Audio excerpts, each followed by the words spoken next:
Okay, here's my audience. Woo! Yeah.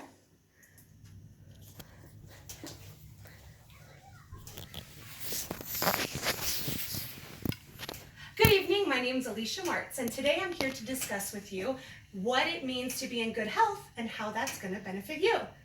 So there's a lot of different concepts of what good health is. So with a show of your hands, who has a general idea of what good health is? Awesome. Who made a New Year's resolution this year?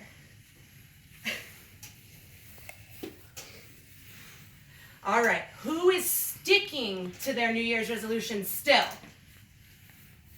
Fantastic, that's so great. So the best part about this is if you did make a New Year's resolution, you already have a general concept of what's going on with good health. So I want you guys to close your eyes and imagine this. One day, you go to the doctor. You're not feeling well, but you're like, oh, it must be the flu or something. You head over to the doctor's office. The doctor suggests you have some regular blood work done. You're like, oh, that's okay. I don't mind having the blood work done. I'm generally healthy. That's fine. Let's do it. So you get the blood work done. You head on about your day, and you're good to go. 3 days later, the doctor calls you and says, I need you to come down. We need to talk. Your mind goes crazy. Am I going to die? When was the last time I worked out? I probably shouldn't have ate that donut this morning. The whole way there, your mind is going crazy. Finally, you get to the doctor's office. Once you get to the doctor's office, you wait a million years to see the doctor. Once you get into the doctor, after an infinity amount of years, he comes in and he says, you have bad cholesterol, you have high blood pressure, you have high blood sugar, and you're overweight. I want to put you on 4 different new medications right now. Whew! You're not gonna die. Whew! But wait, what? What? You want to put me on 4 new medications for the rest of my life? What's happening? What did I do? What's going wrong? Okay, you can open your eyes. It was just a nightmare, guys. But this was my actual life and my experience. And you guys do not want to end up where I was. So the best way to stay out of this horrible situation is by being in good health. So today, we're going to go ahead and discuss the pros and cons of being in good health. So I want to invite you to go ahead and see all of the different options you have for it to be pro and for it to be con. So one of the hugest pieces of being in good health is that you feel better. There are 2 huge categories, one of them being emotionally. So you have physically and emotionally, you feel better when you're in good health. You have emotional balance and you have physical health. Now, there are 3 huge aspects of being emotionally happy and healthy. You're happier, your relationships prosper, and you're emotionally stable. Now, the biggest thing is when you're happier, you're able to build up relationships and you're allowed to those relationships to prosper. When you can have prosperous relationships, you can build up relationships that have great intent and they have long-lasting connections, which is what's important in life, and that's what makes you happier. Also, when you're emotionally stable, it allows you to think things through, act rationally, and it also allows you to make better decisions. When you make better decisions, you are happier and you're successful. To have good emotional health, it's important to take care of your body by having a regular routine for eating healthy meals, getting enough sleep, and exercising to relieve pent-up tension. FamilyDoctor.org. The second piece of feeling better is being physically healthy. There are 3 parts to this as well. You feel better, so you have better health, you have more energy, and then there's confidence. So I know I hate to be sick. When I'm sick, it takes forever to get over. It lasts a long time. Your stuff gets backed up because you can't do anything. You have to get well, rest, and recover. Poor emotion can weaken your body's immune system. Family.org. If your immune system is down, you're physically not going to be healthy. The second piece, having more energy, is a huge aspect because when you have more energy, You can get things done. You're happier. In my case, it's a big deal because I have a 3-year-old daughter and I need to be able to keep up with her. Not to mention I have a crazy busy life that I have to keep up with. I don't have time to not have energy. Finally, the confidence. Confidence is a huge piece because confidence equals success. When you're happier, when you're confident, you're going to believe in yourself more. When you believe in yourself more, you know what's going to happen? You're going to make great choices. After you make great choices, you're going to go ahead and succeed. And that's what's wonderful about having physically and emotionally great health. Physically sound health is also as important as emotionally sound health. Next, we're going to go ahead and discuss the cons of being in good health.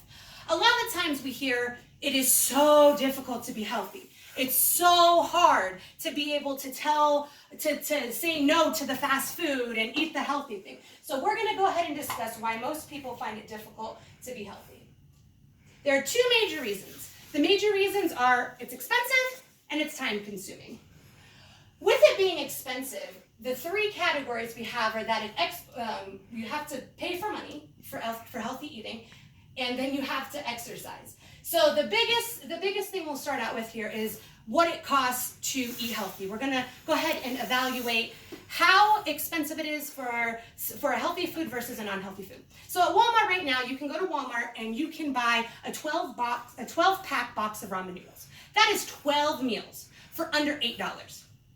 On the other side, a healthy option, a bag of grapes. You go to Walmart, you look at it, it's $2.62 per pound. A small bag of grapes is about 3 pounds.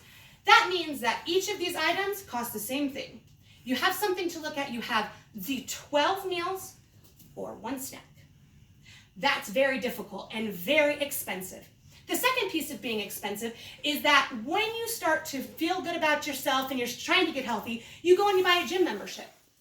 The gym membership, you got to pay for that every month. And if you're paying for it, you better go or you're wasting that money. And that can get really expensive. The second piece, over the course of a year, $1.50 per day more for eating a healthy diet would increase food costs for one person for about $550 dollars per year. And that's from Time Healthland. The second aspect is going to be that it's time consuming.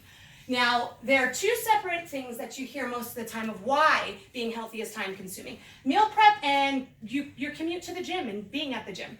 So the biggest aspect here is meal prep. Meal prep is a huge thing because what it is at the beginning of the week, you spend your time making all of your meals. Once you make your meals, you eat that throughout the week. So it's easy so that you don't fail, you grab and go sort of thing. The bad part about this is most people spend about half a day to a full day meal prepping for the whole week. That is a lot of time when you're a busy person. Food-related behaviors such as planning meals and cooking meals in advance are associated with healthier diet intake. Yet, planning and prepping healthful meals require investment of time and resources that may be easily disrupted by work-related factors and school factors. This is by ncbi.gov. Now, the second aspect of being time consuming is your commute to the gym. Now, like I said before, you have paid for this gym membership. You better get your butt up and go. You have your 20-minute drive to the gym. You have your hour workout at the gym. You have your 20-minute drive home, and then now you stink, so you need to get ready again because you just worked out for an hour. That's about another 30 minutes, give or take. Total, that's about 2 hours and 10 minutes of time spent just on being healthy. That's conservative because you didn't do your hair today.